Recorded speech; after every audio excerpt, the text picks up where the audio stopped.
Hi, everyone. We will begin the webinar now. We have John Fields with us with the Ohio Department of Veterans Services here with us today. He will provide us with a broad overview of Ohio means jobs, military occupations, interviewing veterans, and myths and stereotypes associated with veterans. If you have any questions during the webinar, type them in the question box and we will review them at the end of the presentation. John? Hey, thank you, Sam. Thank you for everybody for tuned in today to listen to this webinar. Sam, I just have one administrative note here for you before we get started. I just want to make sure that, can you all see my slide entirely? I have a toolbar on the right side of my screen, and I just want to make sure that you all can see the slides in their entirety. Yes. Okay. Okay, great. I can, and I have a test one going on. So. Okay, great. So again, like Sam said, my name is John Field, and I'm from the Ohio Department of Veterans Services. And a little bit about myself, I was born and raised here in Central Ohio. I'm a veteran of the Army. I spent about 8 years in the Army National Guard here in Ohio.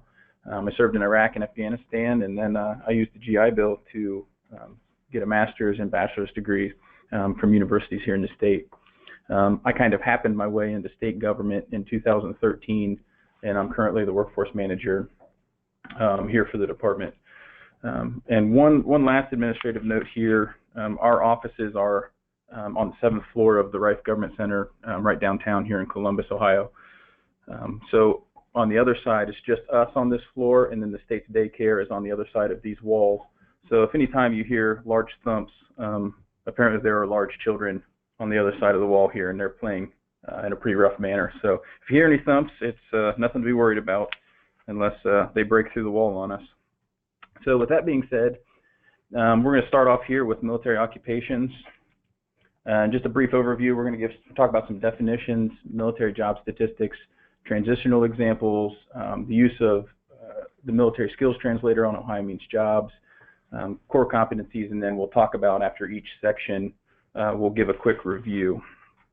And I think the best thing to do here is to give you a brief overview of what the state of Ohio looks like for veterans. So there are currently about 830,000 veterans that call the state of Ohio home. That's the 6th largest by population.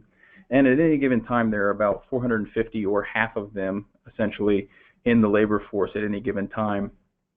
There are about 25,000 student veterans in the university system of Ohio at any given time. We know that by how many schools are reporting the GI Bill usage. And then here in Franklin County, in the contiguous counties around Franklin County, to give you an idea, there's about 119,000 veterans. If you cut that in half and apply the unemployment statistic, which is somewhere around 3.5% and 4.5% for veterans here in the state of Ohio, in Franklin and the contiguous counties, you're looking at about 2,400 unemployed veterans. And then the last bullet here, we get about 10,000 to 11,000 service members that return to the state of Ohio each year. And we know that because this department receives their discharge documents when they separate from the service. When you're transitioning out, you get your DD-214, and they ask you, would you like a copy sent to your home of record? And if they say yes, then we get that record. So a little bit about military occupations. The Army, Marine Corps, and Coast Guard all call it a military occupational specialty, or MOS. The Air Force calls it an Air Force Specialty Code, and the Navy calls it a Naval Enlistment Classification. They all mean the same thing. It's the occupation that you hold in the military.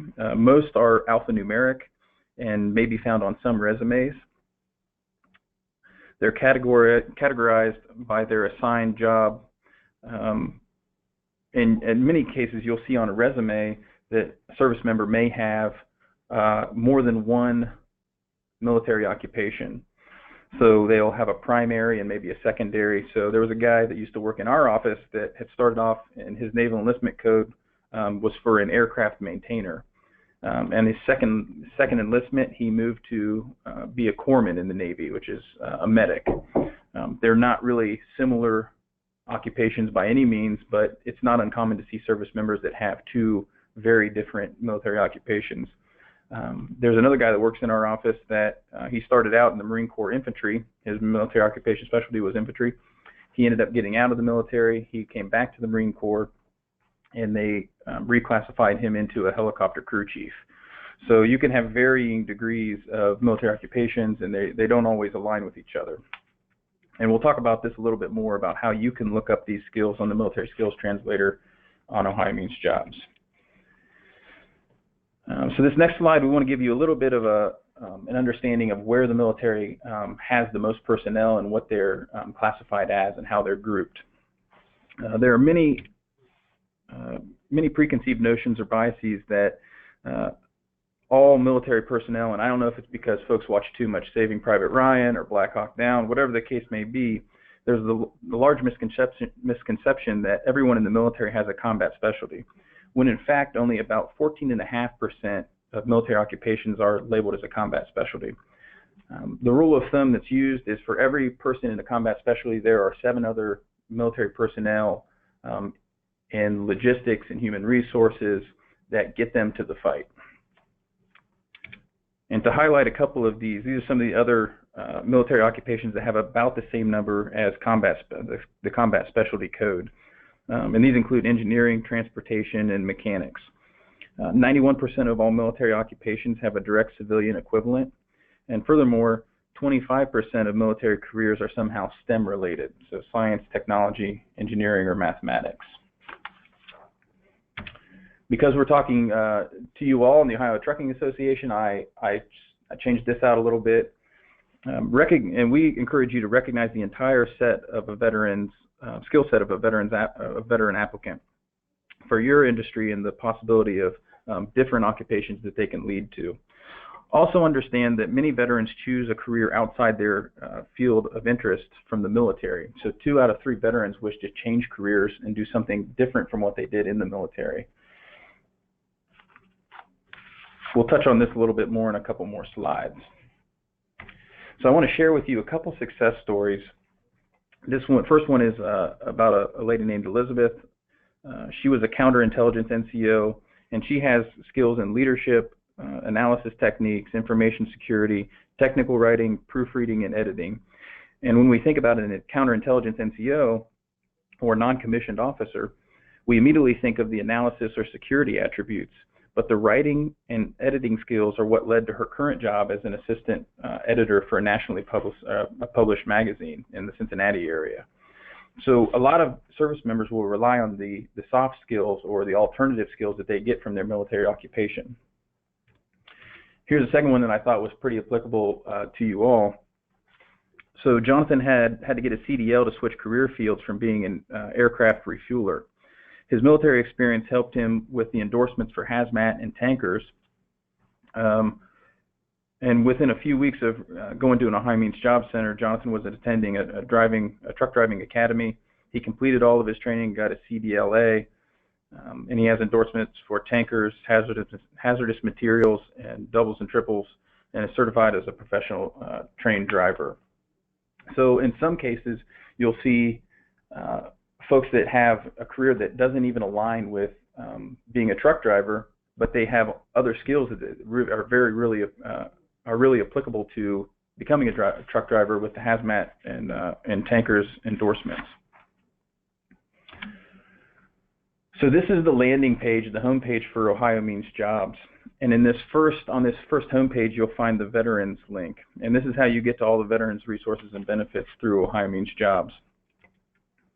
The first thing I want to highlight is the Career Resources and Benefits section, and it's located in the middle of the page. It's the first link under the Military Skills Translator. The first link under it is the Military Skills Translator here. We'll talk about this in a little bit more depth in about 2 slides, but right under that, you'll also notice there are other resources accessible from this section as well.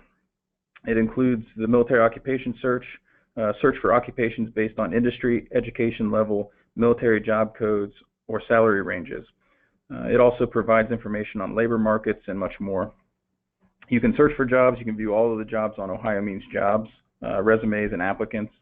And then underneath that is the Veteran Resource Guide, and that links you to our website, the Ohio Department of Veteran Services homepage, and you can find information on veteran jobs, benefits, education, and health and wellness. So now we're going to take a little bit of a more in-depth look at the Military Skills Translator. Note that inputting service or pay grade is not required. You can simply put in the job code or job title to get the results. Leaving all three sections blank and clicking search will bring up a list of job codes and titles for all branches of the military, and that will bring up 497 pages. Okay, so it's a pretty extensive database. Most of these tools are going to be used for the veteran job seeker, but you as employers can also go in here and plug in some of the information that may be applicable to you all. So in this next section here, we're going to use an example, and we're going to search for an Air Force Specialty Code of 2 Alpha 333, which is an Air Force enlisted position, a tactical aircraft maintenance apprentice.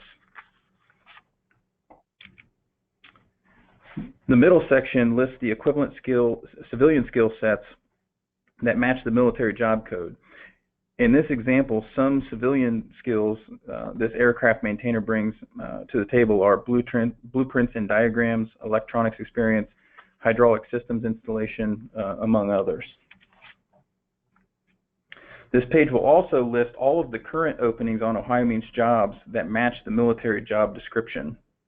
This part can be useful for employers to find job titles that match the particular military job codes.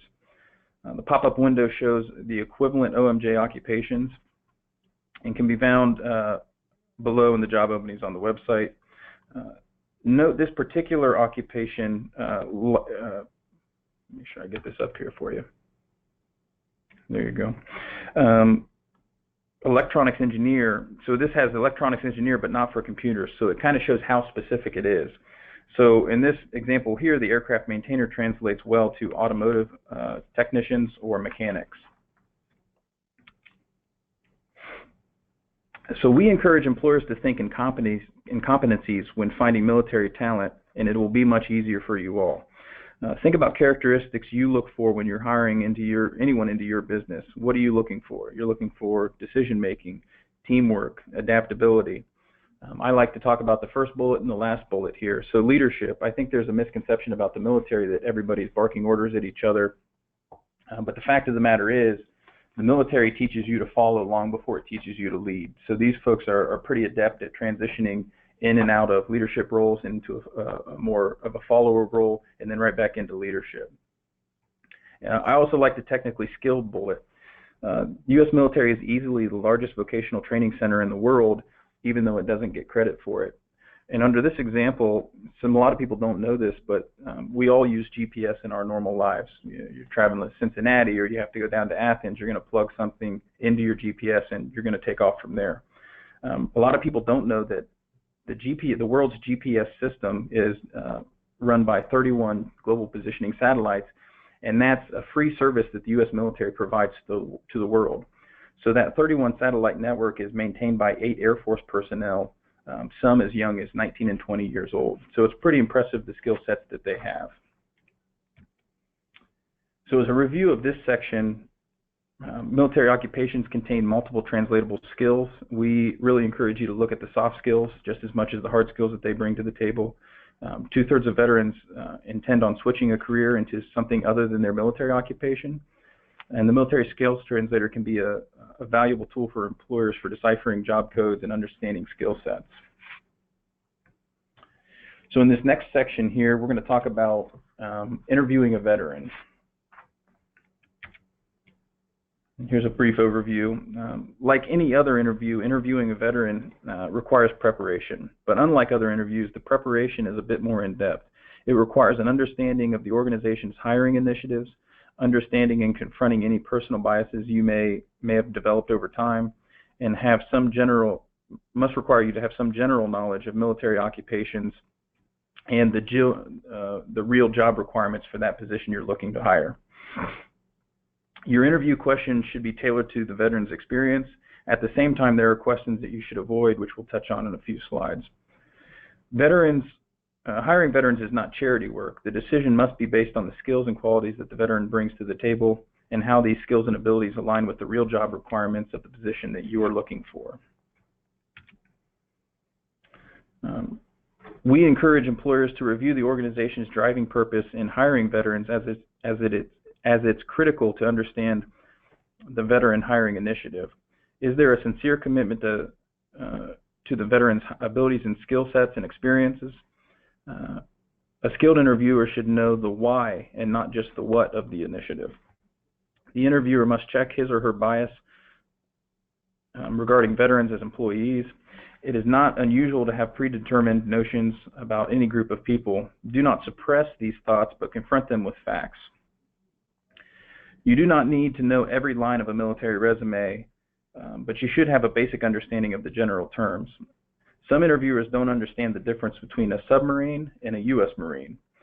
Seek out current veterans in your organization to help you understand some of the basics. You should also prepare some good clarifying questions. For example, please walk me through your military experience and training. Have a clear understanding of the job requirements and the true needed skills and abilities. For example, a customer service manager needs to be good with people on a daily basis while being berated at times with obnoxious customers. When properly understood, it could become clear how an infantry squad leader who led patrols day to day in a hostile environment while maintaining personal and team morale would really likely excel at this job. Armed with this type of information, the interviewer is ready to conduct a very good interview of a veteran.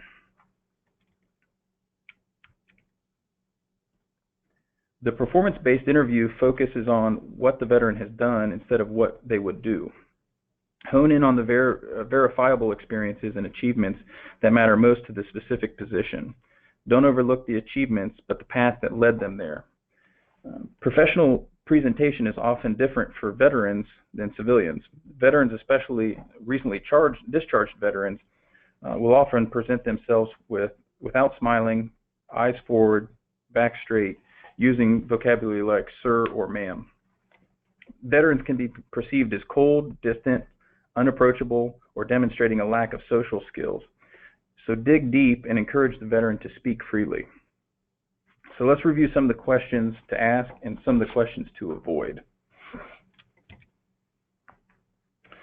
Phrase questions to ensure the veteran clearly understands that you are referring both to civilian and military work experience. Ask questions related to military training, education, and service. Open-ended questions with clarifying comments can help structure the portion of the interview about their military experience. So, as an example, walk me through your initial training and your ultimate assignment to a field unit. If a veteran uses jargon that you do not understand, it is perfectly all right to ask for clarification. Remember, the rules of the military are often different from the civilian life. Your job is to determine if the veteran you're interviewing can differentiate between these two situations. Here are some of the questions that you should avoid. And number 5 down there, have you ever killed anyone? It's on there for a reason. People have asked it, and you probably shouldn't. Unless your company is under a federal contract and the position calls for a security clearance, you should not ask what type of discharge the veteran received. You should not ask a National Guard or Reserve member if they are going to be called up or deployed anytime soon. However, once hired, you can ask for proof when an employee requests time off for military training, so you can request their drill schedule. You should not ask about a veteran's combat experience, or if he or she received any wounds, or if they were seen by a psychiatrist since they came back. Next, we move to the assessment phase. Self-awareness. Was the veteran able to articulate how they stood out from their peers? How did the veteran cope with the changes of assignments, duties, or orders? Did the veteran highlight their accomplishments, strengths, and skills? Progression. Was the veteran able to describe the basis for their promotions and job assignments? Military personnel in enlisted ranks E4 or higher, and officers in the grades higher of O3 and higher are promoted based on formal performance evaluation, testing, and required military education. So from when you join the military, E1 to E4, they call them time and grade promotions. Now, you can delay those promotions if you have a service member that's substandard, but for the most part, E1 to E4, 12 months they'll hit another promotion. After 18 months, they're hitting another promotion. And the same goes with the officer corps. O1 to O3, your lieutenant to your captain ranks, After so many months, you're going to be promoted to O2 or first lieutenant. After so many months, you'll be promoted again to captain. All promotions above E4 and O3 are all performance-based. Likability versus compatibility. How well will the veteran fit in the organization's culture? Does the veteran possess at least 80% of the skills and experience required for the position? We tend to hire in our own image, so try to look beyond the chemistry with that person. The desire factor. Did the veteran have the general knowledge of the company and the position? Was the veteran able to tie their skills with the skills required for the position? The decision phase. The old 80-20 rule can apply here. 20% of your applicants will meet 80% of the required skills for the position. Veterans have a myriad of skills: diversity and inclusion experience, efficient performance under pressure to meet deadlines, respect for procedures, integrity, and consciousness of health and safety standards. Preparation for the interview will give you a good understanding of your organization's driving purpose and for hiring veterans. Armed with this knowledge, you should be able to assess whether the veteran is a good fit for the position and your organization. Veterans possess job skills and qualities that don't just make them good employees, but make them some of the best employees. So use these best employees that you've hired because they're going to make major contributions to your organization. So wrapping up this section here, prepare for the interview by researching relevant military experience. Encourage, and this is key, encourage veterans to speak freely. If you don't break that barrier with them, they'll tend to, if you ask a yes or no question, they'll give you a yes or no answer. So encourage them to speak freely and dig deep into their experience. Know what to ask and what not to ask. Assess the skills and military career path.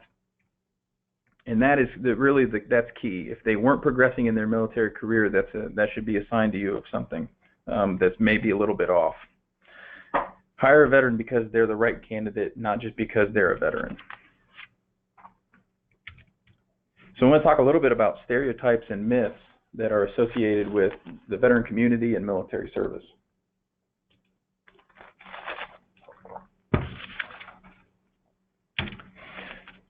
So here we're going to talk about mental health, employment, reintegration into the community, the veteran perspective, and questions. So here is the first myth associated with mental health. Veterans suffer disproportionately from PTS. 8 in 10 Americans think that post 9/11 veterans are more likely to suffer from mental health issues than their civilian counterparts. The fact is, while veterans do experience post-traumatic stress, their susceptibility is no greater than the average person. This characterization is not only harmful for veterans, but it also fails to acknowledge that mental health conditions like post-traumatic stress and the mild traumatic brain injury, which we'll talk about in a little while, are not unique to veterans and can be treated and accommodated for. Not only that, in 2014, there are roughly between 21 and 22 million veterans in the United States. Only about 350,000 of them, or 2% of the total veteran population, was seeking post-traumatic stress treatment from VA facilities in the United States. The next myth is that due to combat-induced PTS, veterans are a liability and can break at any moment. The fact here is there is no data that confidently links PTS with a propensity for violence. According to the National Institute for Mental Health, post-traumatic stress can affect anyone regardless of age, gender, or occupation after they have seen or lived through a dangerous event. In fact, after Hurricane Katrina, 19% of police officers and 22% of firefighters who were involved in the response efforts showed symptoms of or evidence of post-traumatic stress. As employers, although PTS affects a relatively small proportion of the veteran community, misinformation about PTS can also prejudice the veterans' reintegration into the workforce. And I've got a couple stats here for you. Representatives from 69 companies of various sizes were interviewed, and 50% of the respondents believed that negative stereotypes adversely affected veteran employment. 46% of HR professionals surveyed in a Society for Human Resource Management, otherwise known as SHRM, study, cited that PTS and mental health issues were among the greatest challenges in hiring veterans. So there's clearly a bias out there that the vast majority of the veteran community has some sort of mental health issue, and it could act as a barrier to hiring them. So the other signature of our recent conflicts is the traumatic brain injury. In civilian terms, that's also known as concussion. Veterans get TBI in combat and are permanently damaged. And the fact here is more than 1.7 million mild TBIs occur in the civilian community, and there are no long-lasting effects. I've also seen a study that said that between 2 and 4 million sports-related concussions are reported and unreported each year. Any stereotype suggesting that TBI or traumatic brain injury should disqualify a veteran from an employment opportunity is a rush to uninformed judgment. And I always offer employers, would you not hire the high school athlete that had a history of concussions playing football? Would you not hire somebody that's been in 2 or 3 car accidents? Although I suppose if you're looking for truck drivers, maybe that might set off some red flags for you there. But would you not hire somebody because they have a history of concussions, right? You wouldn't even think about it. And traumatic brain injury is just a scarier term that the military uses for a concussion.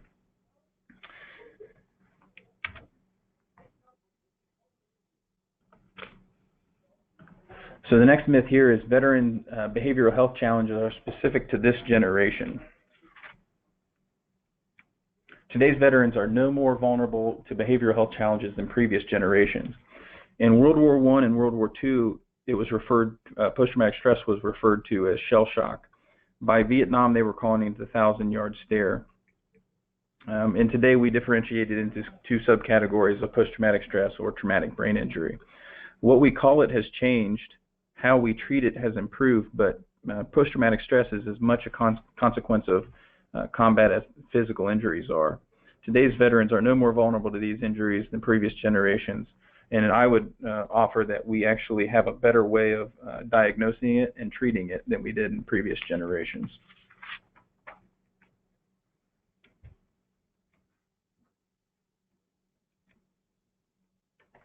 Here's another myth that most veterans are not well educated. Only 25% of Americans ages 17 to 24 are physically, mentally, and morally qualified for military service. In fiscal year 2012, 99% of enlistees were high school graduates. The current generation of veterans exceeds the average norms for education.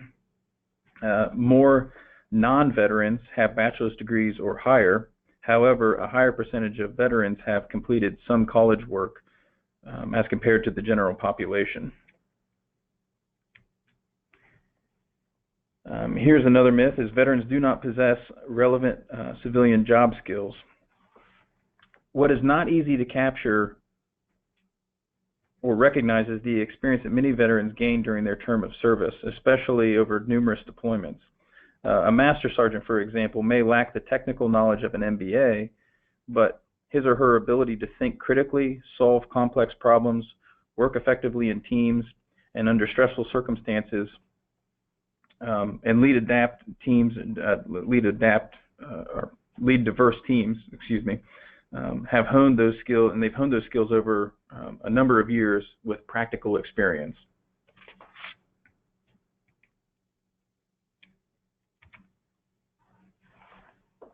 Many companies describe someone with a bachelor's degree as exhibiting discipline, perseverance, teamwork, and communication skills, and they can meet deadlines. These same attributes are ingrained in veterans during their initial entry training and reinforced during their duration of their term of service.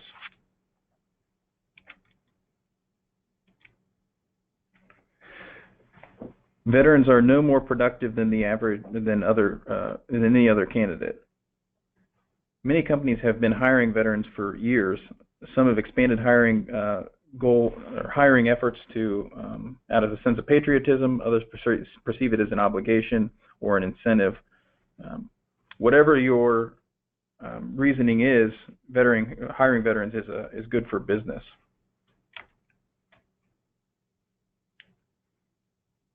A monster study noted that 99% of employers believe that veterans perform as well or better than non-veteran peers. Veterans are also conditioned to follow orders and lack initiative.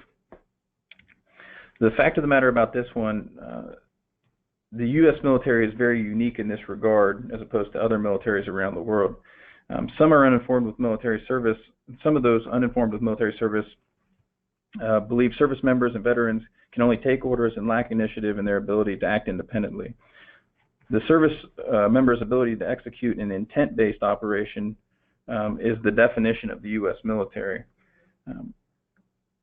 While there is a lot of planning behind every military operation, they also have what's known as the commander's intent. At the end of the day, what needs to be done? And when that first plan and the second plan, the contingency plan, fall apart, we ask our U.S. service members to follow the commander's intent, improvise, and accomplish the mission. One of the few militaries in the world that actually operates on that notion.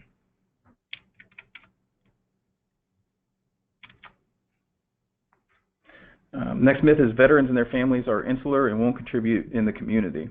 Some 63% of military families live outside of installations. They are also active and participate in their communities. A recent study found that 68% of respondents had formerly volunteered in their community. Nearly 80% of military children attend public schools, and with 44% of military parents volunteering at their children's schools.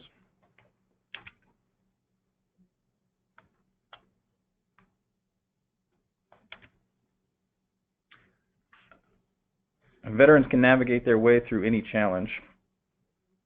The reality is that simple coaching and mentoring by others already living in the community has a profound effect on a veteran's reintegration. So anything you can do to reach out to veterans and show them some appreciation for their service will go a long way with them in offering mentorship. This tackles it from the veterans' perspective. So civilians do not want to help.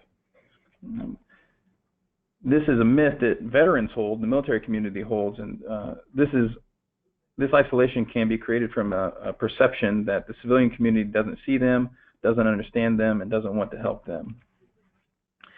On the contrary, there is a sea of goodwill that is really thriving in American communities across the nation that wants to assist veterans and their families and navigate into civilian life. Veterans can help close this gap by self-identifying as veterans and asking for help when it's most needed. Here's another myth. Civilians are not worthy of the sacrifice made by our veterans, brothers, and sisters in arms. Service members and veterans can often view the world through a lens of military values and culture where selfless sacrifice, courage, loyalty, and a clear sense of duty are dearly held virtues. The fact is, service is not defined by military service alone. Police officers, firefighters, teachers, coaches, pastors, scout leaders, and many other people in the community are serving that community every day.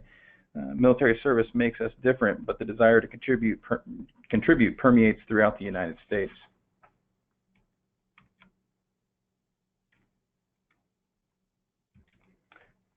Here's another myth that we try to dispel with veterans when we're talking with them.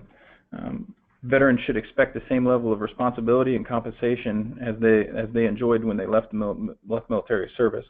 A misperception among veterans is that they can find employment that affords them the same levels that they could expect, levels of responsibility that they could expect while working in the military. The truth is, hiring managers, workforce development professionals, and community or corporate executives have often explained that this is an unrealistic expectation. Veterans have to climb the ladder of success when they wore the uniform, and it's not unreasonable for a civilian employer to expect them, newly hired folks, to prove themselves and work their way up the new organizational ladder.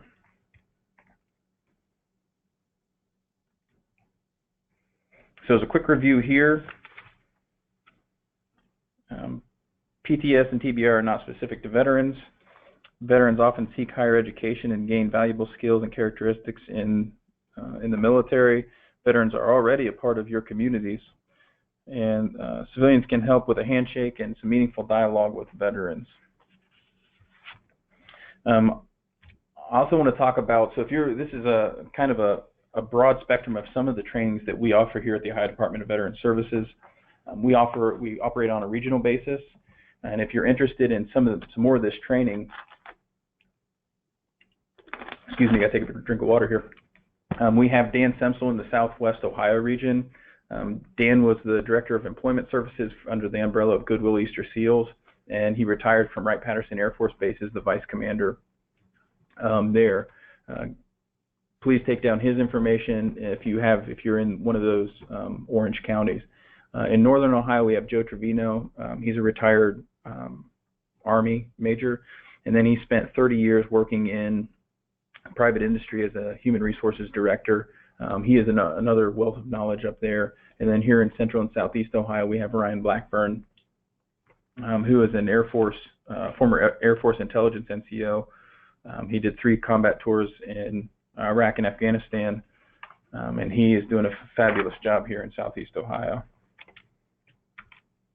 So we talked a little bit, as I said, all of this training is free. We can customize it to whatever you're looking for.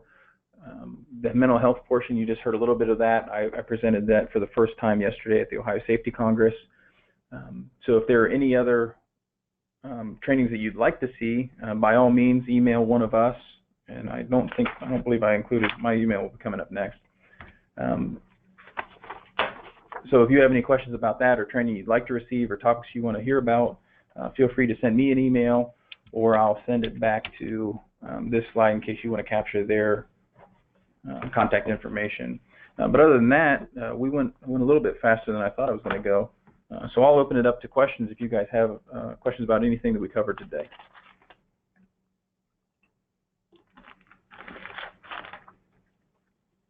Yeah, no one has any questions yet. There's got to be at least one question out there somewhere. Yeah. Yep, you must have answered them all. Well, I hope so. Again, I really appreciate, Sam, you guys having me out just to chat about these topics. If it's something you're interested in, or you want to learn more about Ohio Means Jobs or any other aspect of the training that we provide, we'd love to come out, work with you, and work with you as many times as it takes. We can do one-on-one or group meetings. We don't mind at all. So if you ever need us as a resource, please don't hesitate to reach out. Perfect. Well, thanks very much, John. Thank you so much.